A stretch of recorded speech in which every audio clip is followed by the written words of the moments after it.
We can never really know what happens during awakening. And when it comes to liberation, there's no one left who can even know it. With that initial glimpse or shift that we sometimes call awakening, it's your entry point into this mysterious, wonderful, tragic, paradoxical process. And the actual shift, what's touched into, is not in time. You can't actually know what it is. The only thing you know about it is the memory of when the seeming self starts to reformulate after that first taste. And it turns it into an experience, which it's not. And it turns it into a point in time, which it's not. And it turns into something that happened to you, which it's not. So you could say that to touch in, to really experience reality directly with no filters, could be called awakening, but it doesn't have a label and it doesn't need one. The only reason we need labels is because the self tries to reconstitute for a while, and then we have to try to use pointers to point attention back to where those perceptual filters start forming again, where identity starts solidifying again, or trying to. And by becoming aware of that, we learn how not to re-identify. We learn what's illusory by looking closely at it. So we can't really know awakening. We can only know the effects of it, and then remember the effects of it, and then try to recreate them, etc., etc. But in some sense, it was just grace. Something tapped us on the shoulder that's altogether beyond us in scope, subtlety, power, magnitude. Something we literally cannot get our minds around at all. It's beyond the physical. It's beyond the confines of physicality. And yet it's perfectly operating all the time, whether you know it or not.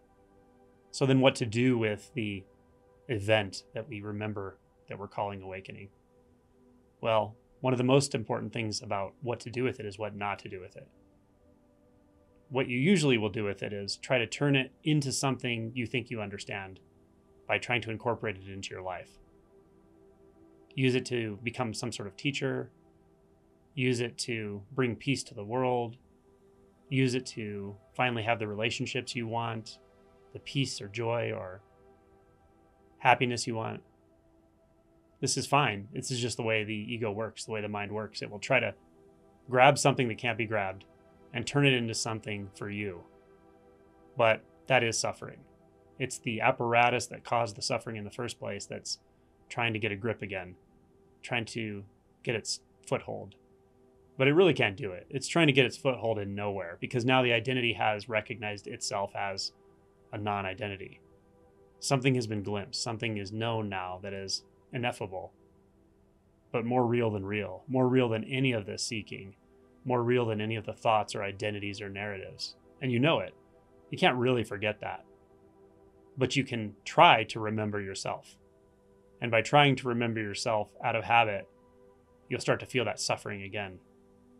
And then the apparent separate self has a solution for that, and that is to seek what it remembers as the awakening, which it doesn't. It can't. It can't know the awakening.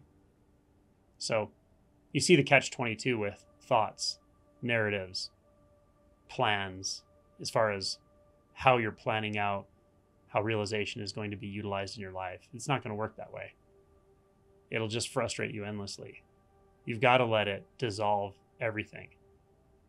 You've got to let it just do its work, which means go about your business, live your life, do things that make sense, that are prudent, be responsible, take care of your work life, your relationships, but make some space for it.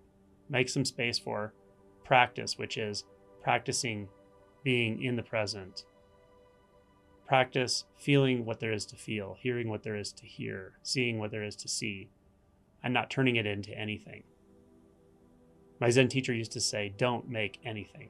Just sit there. Don't make anything. Don't make anything up. Don't try to imagine yourself into being. The truth is so simple and so clear that if we clutter it up with a single judgment. We can easily confuse ourselves. So just see that judgments don't stick to reality. Reality is right here and right now. You can't hang anything on it. You can't nail a picture to the air. So just watch all of those beliefs fall. Watch all of those identities dissolve, crumble. Expectations, dreams, hopes. Just watch them all dissolve. And as this presence becomes more and more clear, available, you'll find a peace that you can never find chasing those imagined dreams, places, situations, security, validation, love. The ego is an endless promise that never delivers. So just see that. And then move the lens aside and see what is always delivering. The only experience you've ever had right here. The experience and the source of experience. The sound and the source of the sound and the receiver of the sound. All one and the same. The source of the shapes and forms, the visual blurs, and the receiver of that visual experience, one and the same. Presence is radically alive, and it's ungraspable. So just see that the grasping is only grasping at more grasping. It's grasping at thoughts. It's not the same stuff. The stuff of reality is right here, incredibly light, incredibly flexible, and it's ineffable. I really can't talk about it, but you're infused with it. Your experience is infused with it right now. So just let you fall away. Let the experiencer fall away. Let the judgments fall away. Let the beliefs fall away. Let the expectations fall away. And just remain in what remains. Trust what remains. Even if you can't talk about it. Even if you can't describe it to anyone. Just remain there. Everything will take care of itself.